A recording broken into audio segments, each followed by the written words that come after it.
You're listening to Faith in the Real World, presented by St. John's Lutheran Church in Minneapolis, Minnesota. I'm Graham Zima. This podcast, hosted by myself and Pastor Mark Tiede, discusses topics and ideas surrounding faith in exactly as the title says, a real-world context. If you like what you hear, please like and subscribe to our YouTube page. And if you would like to know more information on St. John's and all the different things we do as a church, log on to stjohnsmpls.org to learn more. That's stjohnsmpls.org. With that, let's dive in, and thank you for listening. I'm Graham Zima. And I'm Pastor Mark Tiede. And welcome to the second episode. We are here at St. John's Lutheran Church in Minneapolis, Minnesota. The inspiration for this episode really came from a conversation. This whole podcast in general came from a conversation that Pastor Tiede and I had about a week ago or so. And one of the topics that I think really resonated with me when we were talking was this whole idea, and I find it especially relevant to my age group, that sort of millennial and Gen Z. People that are in their 20s. I'm 24 at the time of this recording. And a lot of my friends are obviously about the same age. And I think we've all encountered this question, especially in the last 2 years during COVID. What is the purpose of life? And I know that sounds like a very broad question, and I think everybody has a different answer to that question. But I want to get your perspective on this, Pastor Tiede. And in this situation, addressing people of my age group who, they're just out of college. They're, especially with COVID, they're struggling to get work right now. They're struggling to get their feet in, the career that they set out to do. And they're just wondering, what is the point of all this? We all ask that question.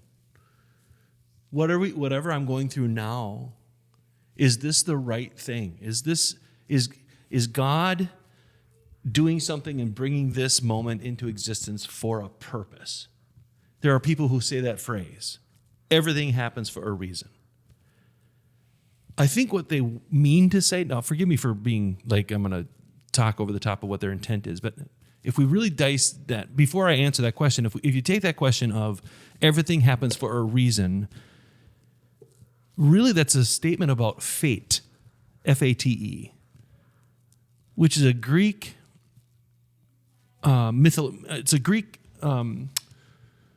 mythological thought process, right? It's part of the ancient Greek religions that there were these fates, and they would pull the strings, and there was no free will, and whatever was happening, and there's nothing you can do about it.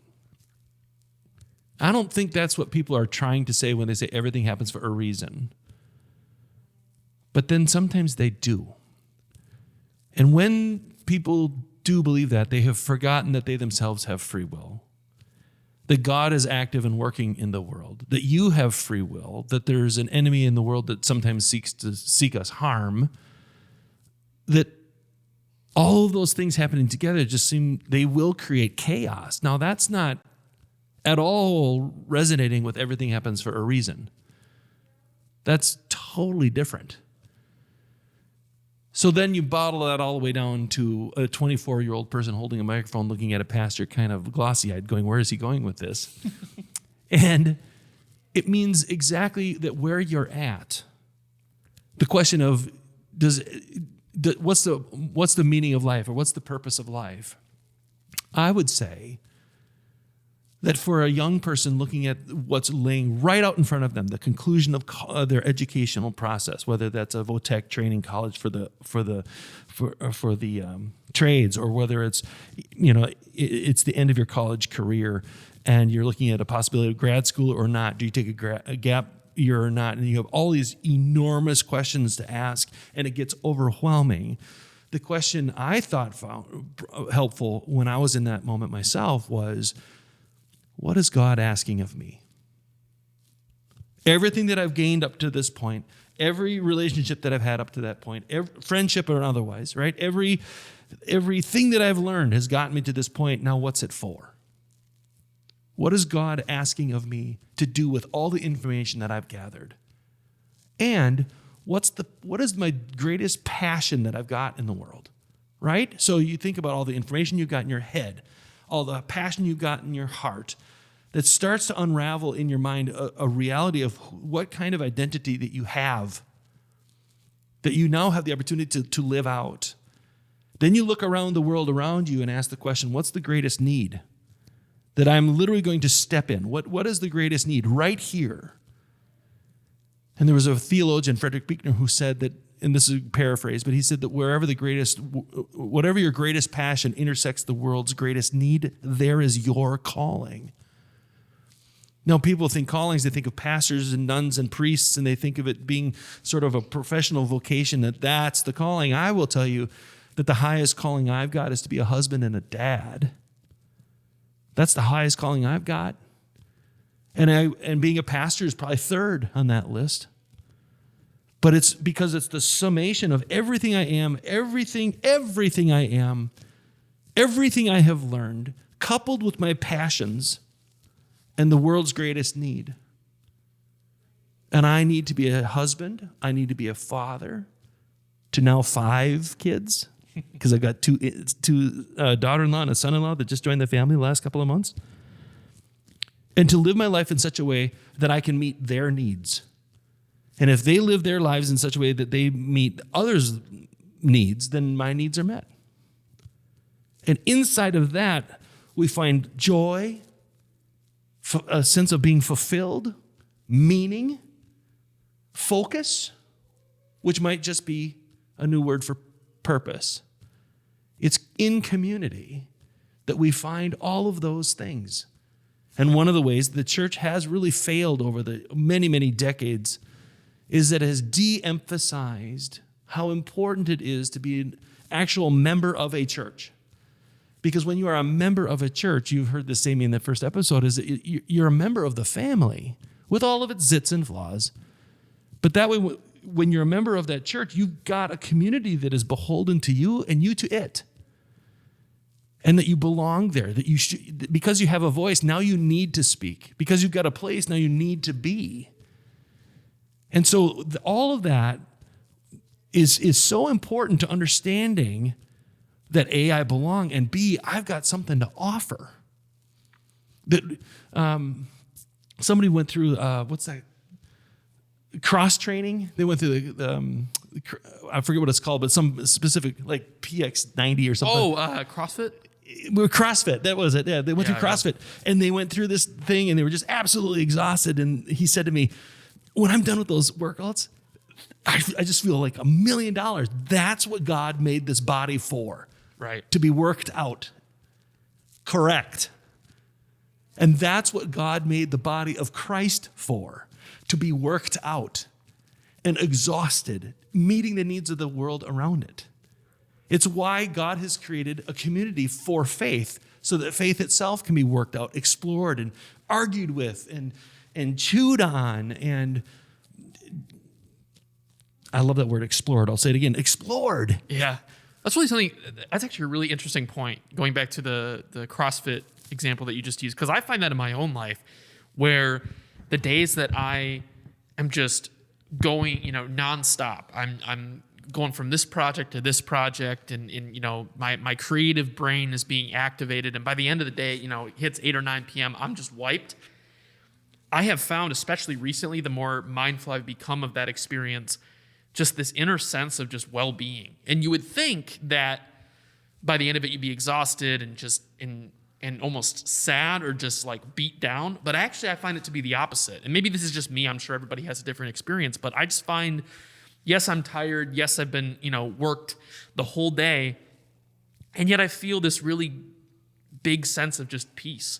Right. And I try to meditate on that as much as I possibly can, because I find that, I guess, the idea of fulfillment then comes into play. I just feel like, because I'm activating that, what God is calling me to activate those creative muscles on a daily basis. When I do that, I feel like I have accomplished something, and that fulfillment starts to come in. So I think that's just a really interesting thing that you brought up. I did want to ask you a question about something that that came up in conversation. We were talking about purpose of life. You had mentioned that there was a time in your life before you really committed to being a pastor that you were trying to run away Oh, yeah. from that calling. Absolutely. Talk me through that experience. Like when did that come to a head where you decided to take that path?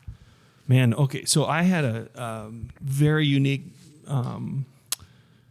mystical experience where I first heard this within myself. That I was going to be a pastor, right? That God was claiming to be a pastor, and I just didn't want to do it. I was going through a high school rebellion against family identity, and I just, I've got really bright sister and brother, mom and dad, grandmas and grandpas on both sides, and everything that they did it seemed like it was perfect and good, and I just couldn't do anything right. I mean, I didn't get the grades they got. I didn't, so I was like, screw it. I'm done. I'm out. I'm not doing nothing. If my family goes to church, I'm not going to church. If they go play football, I'm not going to do that. I just, even though in my head, I had this roaring rebellion going, I still played the same sports my brother played and my sister did. I sang in the choirs like they did, and I played in the band like they did. But I wanted to be my own person, right? But this inner sense of calling, I just did not want to do. I didn't feel like I had a choice. And I wanted my will. I wanted to choose.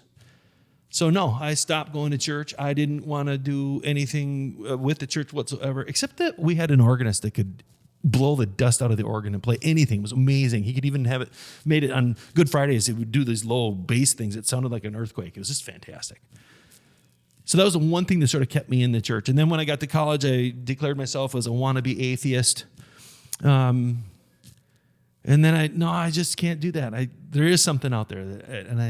Now you're in those college debates and whatever, and went all the way through college. And then I took a class my senior year with Dr. Robert Jensen and Lutheranism, and I realized, holy schmoly, this is amazing.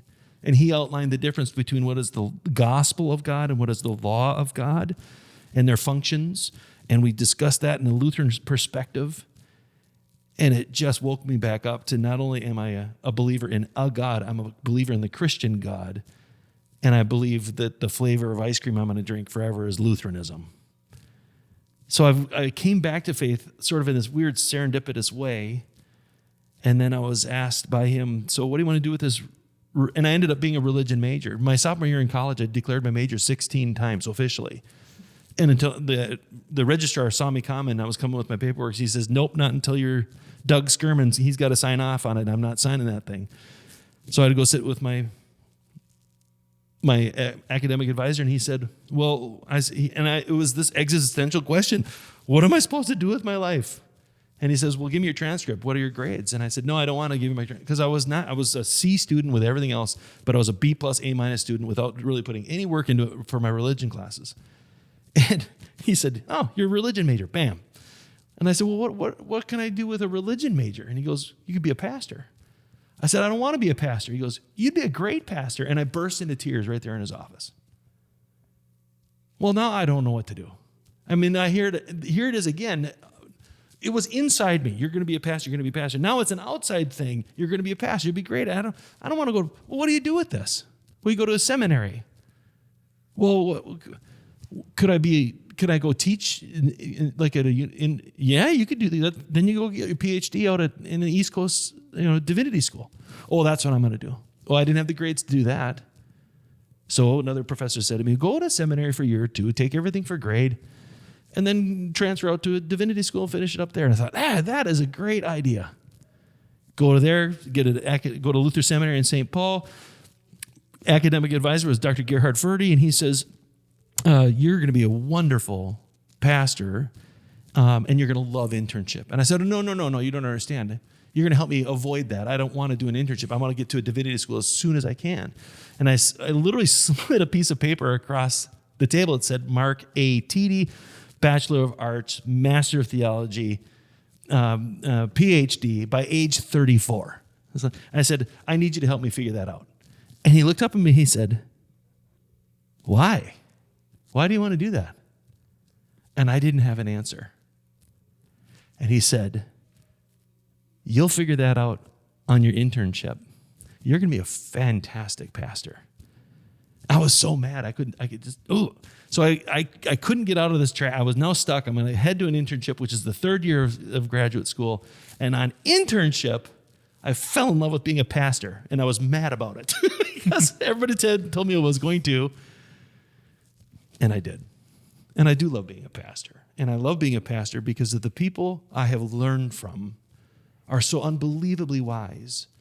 And I learned that God works through these people so beautifully to teach us different lessons as we go through, and that the church is not a federation of individuals who just happen to be in the same room, but we are bound together through the Holy Spirit to become the body of Christ there in that moment.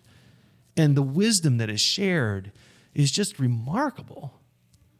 And we are able to do things, say things, accomplish things that alone we could never, ever do. But it also takes everything, even if it's a non-religious, non-church affiliated cause, we can still come at that issue through a faith lens that really is profoundly powerful. I mean, think of the Reverend Dr. Martin Luther King Jr. Whole civil rights deal he did from the foundation of his theological framework as a parish pastor. And that civil rights mattered to the people that he was serving and the people he came from.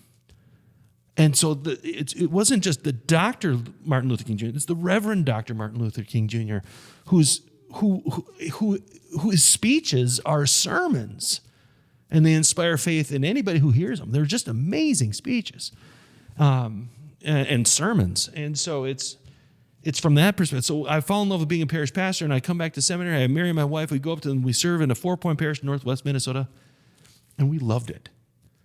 We absolutely loved it. We knew that there were things that we could teach them, but man, did we have a just amazing moment of realizing how much we needed to learn about being a pastor.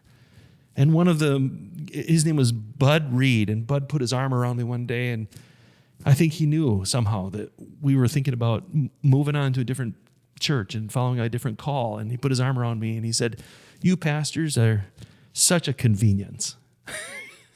Love that moment. And then he did that whole Norwegian thing where he was holding me to the side and we were both fixed on the horizon, because if we looked at each other, we'd cry, and that you don't do that, right? Mm-hmm. And he said, "I am so proud of you and Connie." Mainly Connie, but you and Connie. And we're getting to a point now, I think, where we've learned everything we can learn from you, because I think we've already taught you everything that we can teach you. We know that our gift to the whole church is raising up pastors to be good pastors. And I'm proud of what we've done, and I'm proud of you. And that's when I really realized the depth of everything that we've been going through was that moment, and then it will be subsequent moments when I'm serving other congregations. And it's not just for pastors. It's for everyone that's been baptized. The experience that you have in a church and in your life, you bring into that congregation. And that's the wisdom that you bring. And you teach people around you. You get to know them, and we learn things, and we share information and experiences, and we all get a little wiser. And then if you leave that congregation, go to a new congregation, you're bringing that experience from the first congregation to the next one.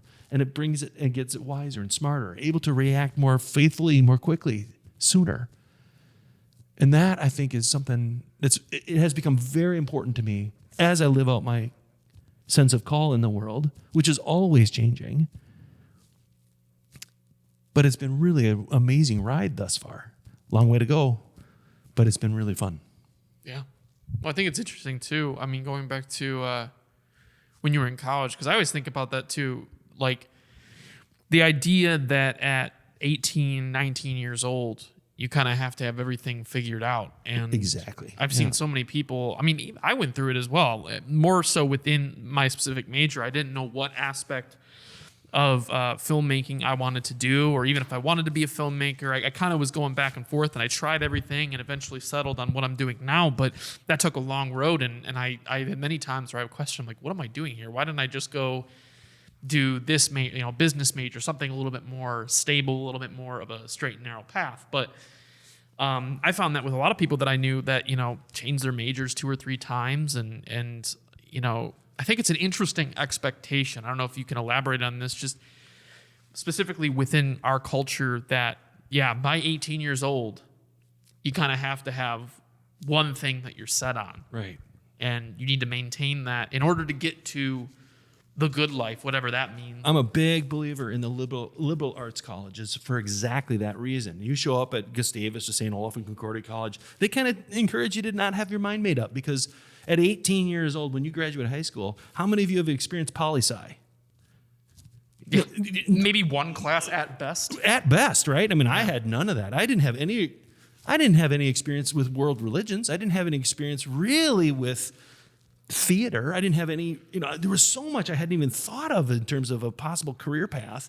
And so at those liberal arts colleges, they want you to absolutely come with a blank slate, experience what you can experience, and I would put it in religious language. Now you can, when you get in there, you'll kind of figure out what it is that you got a leaning toward. And then you ask the question, this beautiful epistemological question of, is God calling me there? Is this an uncovered passion that I never would have experienced before? And I'm interested in that. And so then you start going down that road of asking the question of, rather than what am I supposed to do? Who am I supposed to be? The question is, what is God asking of me? Is this a calling from God? Because you can ask him. Mm-hmm. And maybe he'll answer, I believe God will answer, but when I ask the question of, God, where are you? What, or the bigger question we started with of, what's the purpose of this? Mm-hmm. Well, that's a bigger question. But because you've just experienced that, now what are you going to do with that kind of experience moving forward? If it's a scar, you can still use it. It can be something that can empower you to the future, even if you're grieving it and sorrowful and wounded from it. If it's a blessing, you can certainly use that, right? I mean, it's those things. You tap into a previous joy, it fuels you for the next future. If you tap into a previous moment of the passion, of the negative passion, right? Like the passion of Christ when he's crucified. If you've gone through that and you can tap into that and use it for positive purposes or a positive response to God's call in the world, well, then you're able to use that moment not for how it was intended, but for your intended purpose as you try to follow the calling of God. I believe firmly that, God, Jesus says, I think it's in the Gospel of John 10, I have come that you may have life and have it abundantly.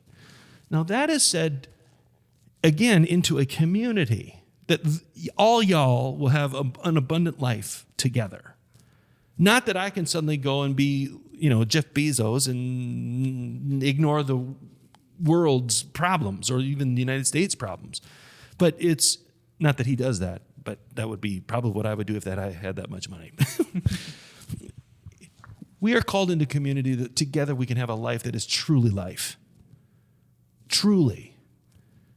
And we are called to be in a manner of meeting the needs of the others. And you've heard this analogy before. I'll share it now in the podcast here. But supposedly, I'd heard once upon a time that they had taken 3 Americans and they put them in a room and they put splints on their elbows and long-handled spoons in their hands and put a plate of food in the middle of this ginormous table. And the Americans each grabbed the spoons and they tried to lift it up and plop it in their mouths. They couldn't figure it out. And then they put 3 Africans, same situation. They immediately knew to pick up the spoon and feed the person on the left and the person on their right, and they were all fed.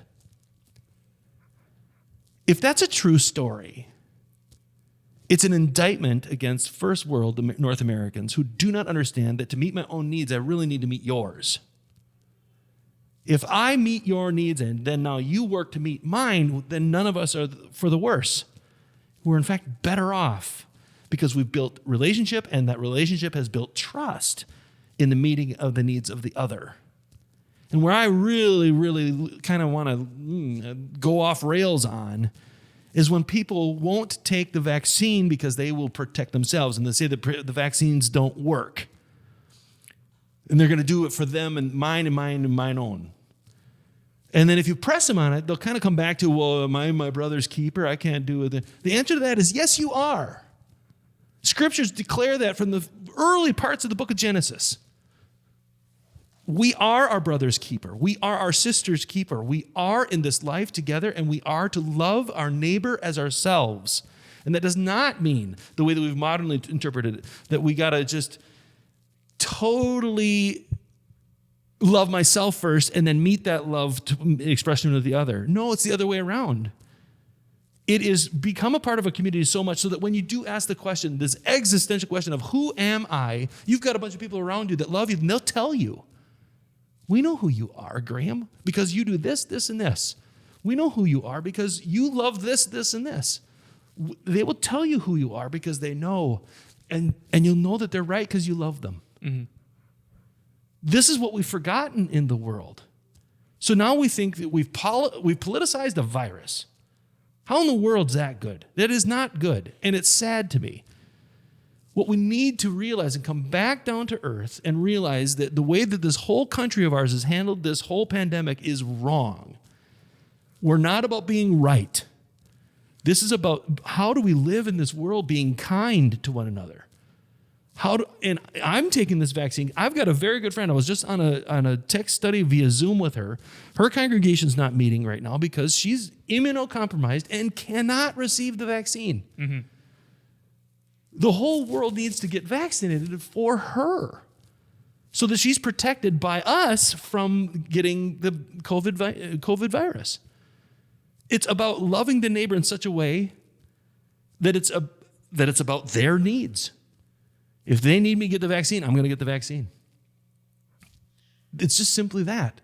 And as we live into that relationship and we live into that kind of thing, like we do with those we already do love, therein we find those moments where we can answer God's call to serve another person.